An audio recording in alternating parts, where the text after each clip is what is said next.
I've always loved long road trips. There's something oddly comforting about the solitude, the endless stretches of highway, and the way the world feels smaller as the miles pass by. It's peaceful, even though you're alone. But tonight, something felt off.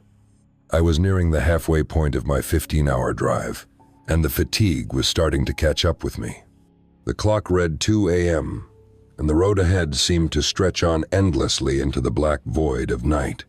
I was already past the point of turning back, but I knew there was a rest area coming up soon. I could feel my bladder screaming for relief.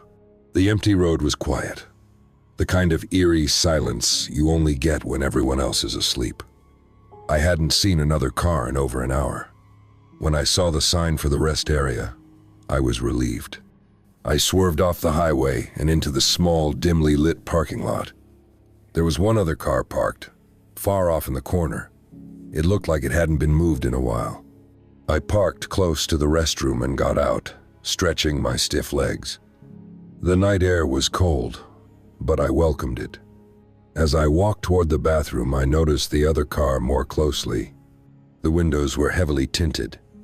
I couldn't see inside. I shook off the odd feeling that came over me and continued on. There was no reason to worry. It was just a rest stop. Probably just someone taking a break from the road just like me. I entered the bathroom. There was one man inside, standing in the corner. He wasn't using the urinal or anything. He was just standing there, facing the wall. His posture was strange and stiff, like he was almost frozen in place. I couldn't see his face, but something about his stillness unsettled me. I tried not to think too much about it, choosing to use a stall instead of the urinal. I hoped he would just leave, but I couldn't shake the uncomfortable feeling.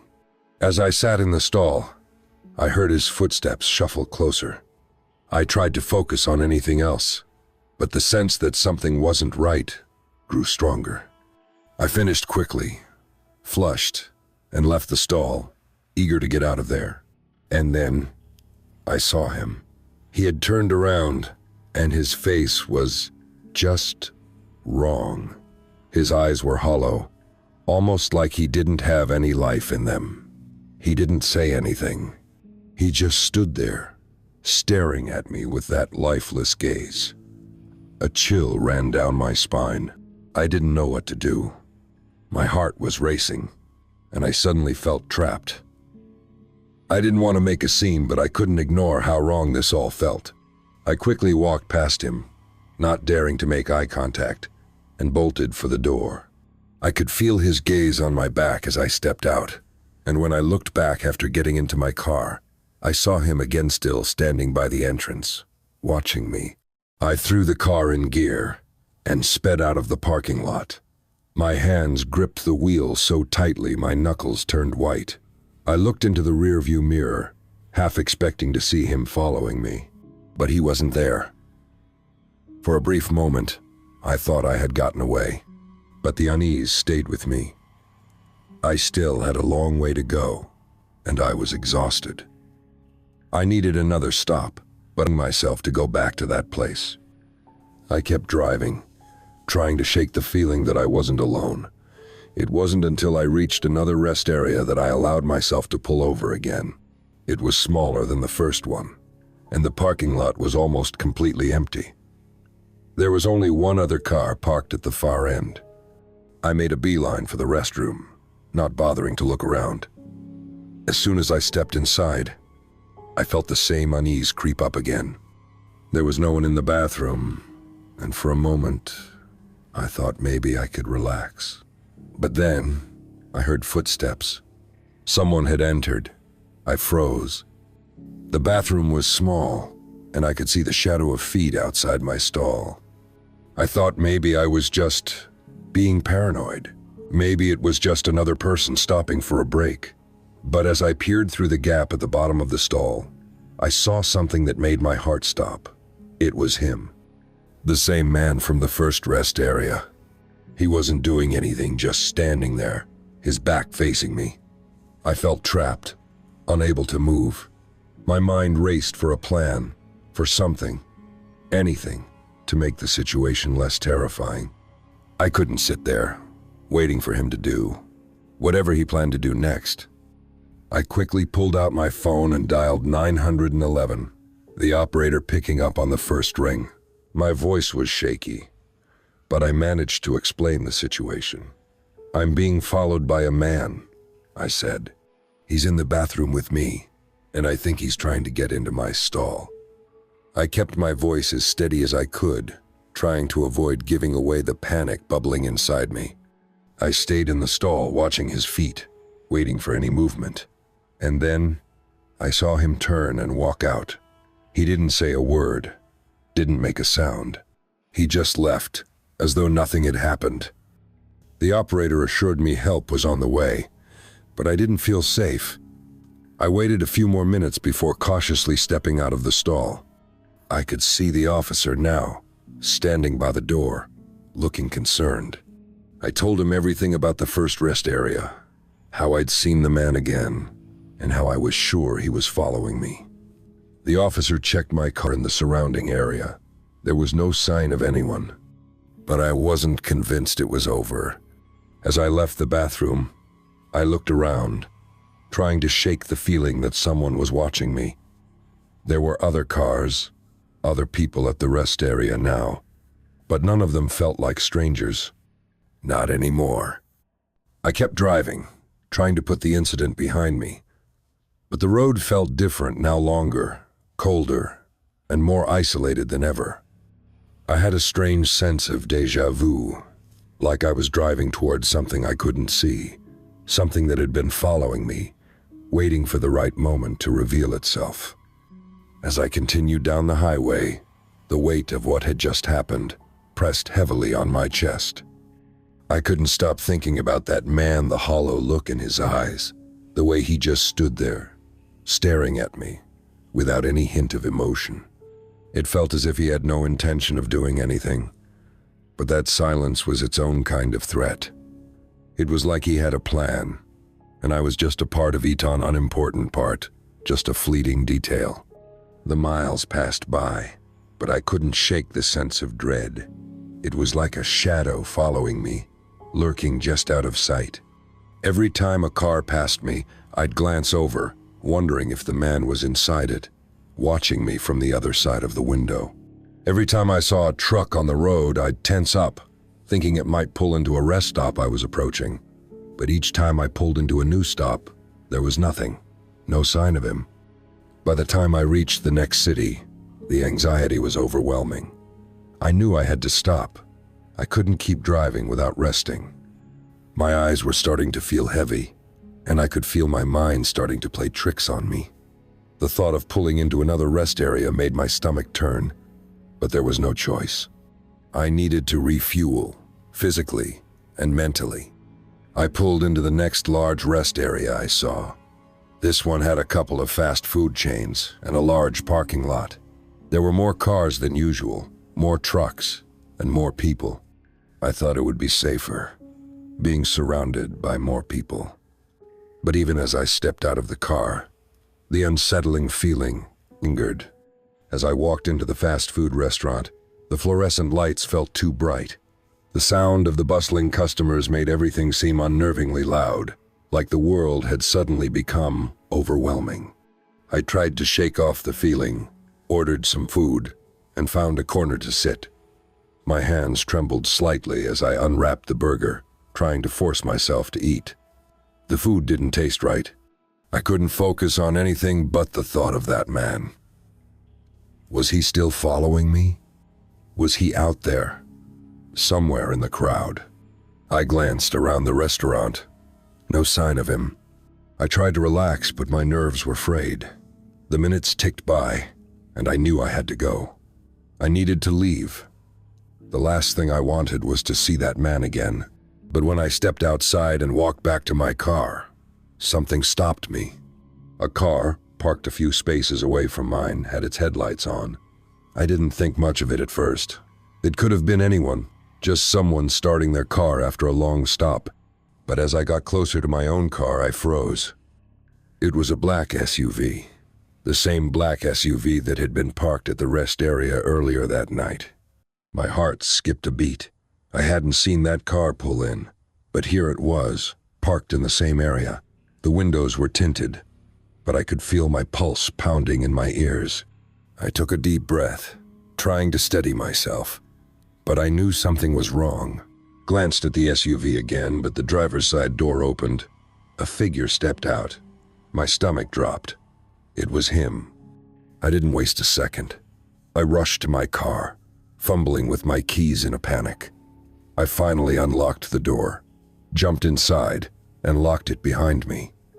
My hands were shaking uncontrollably. I tried to start the car, but it wouldn't turn over.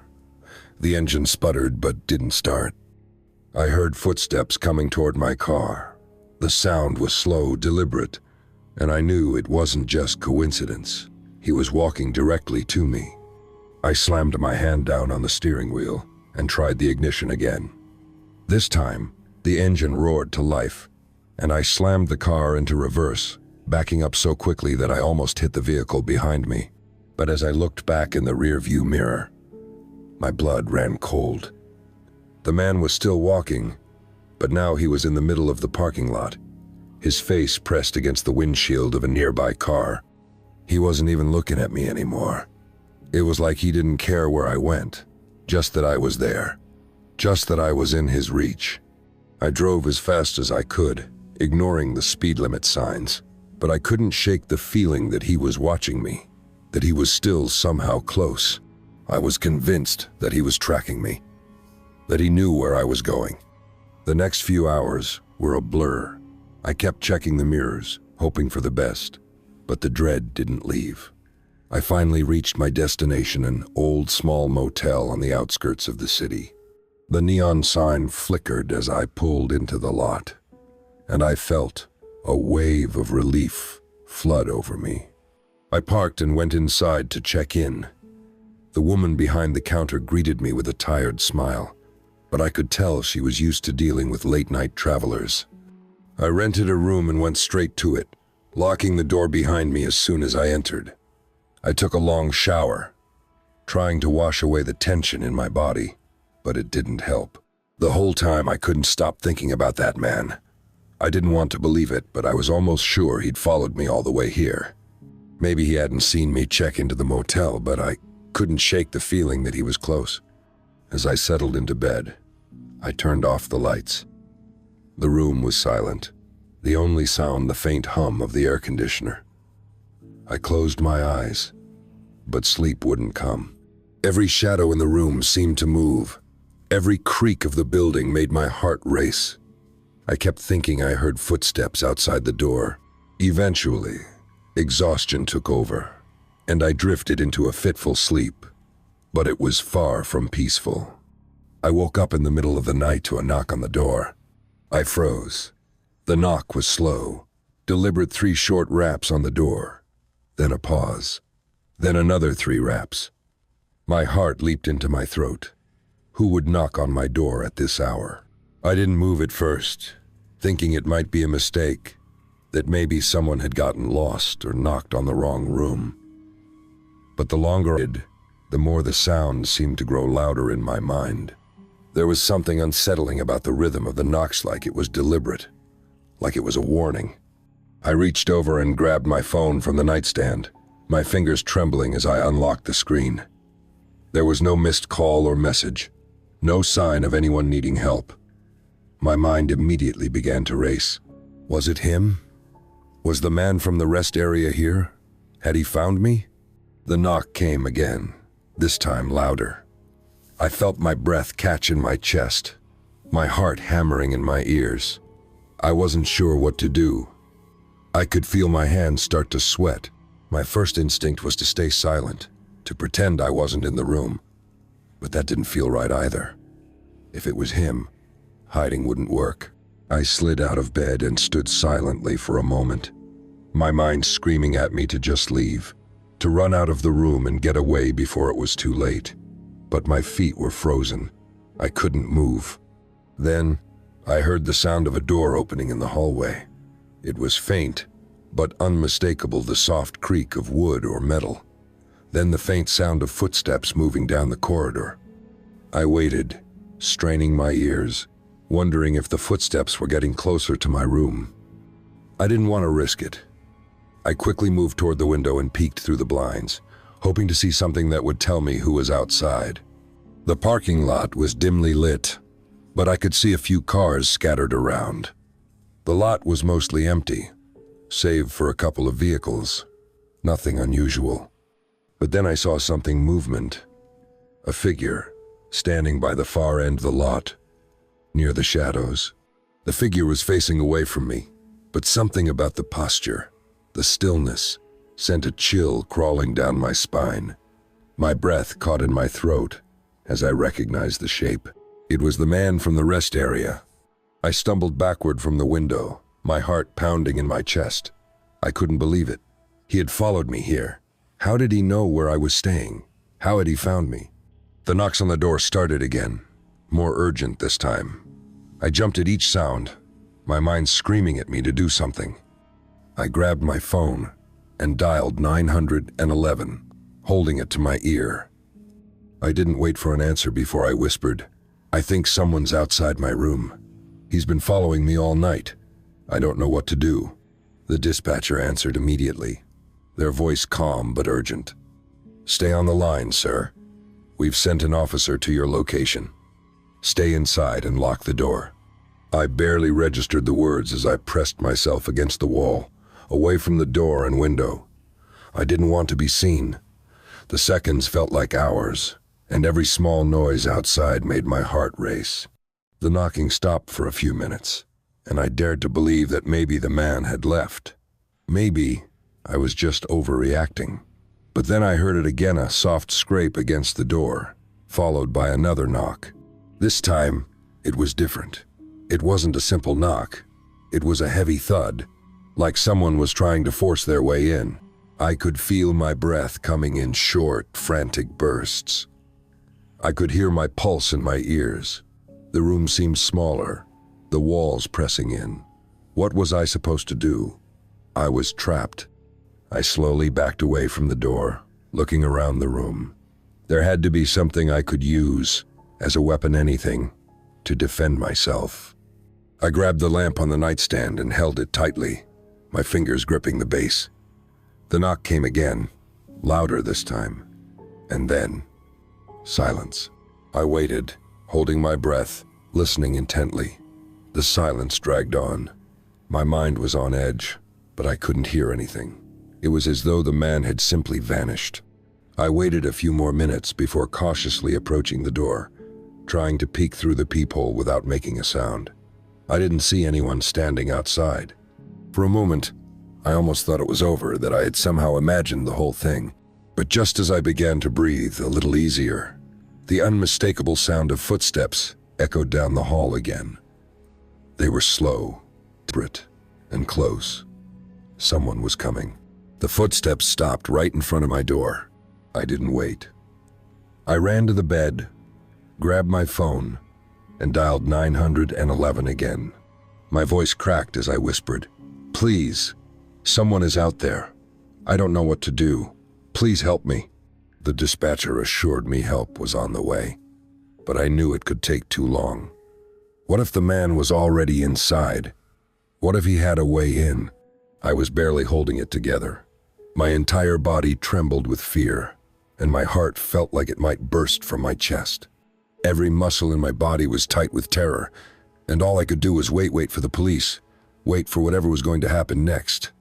Then, the footsteps stopped. The door handle rattled.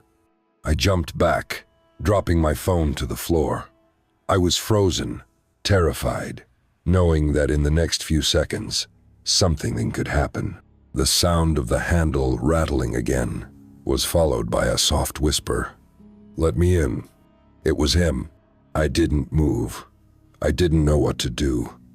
It was like time had stopped, and all I could hear was the pounding of my heart.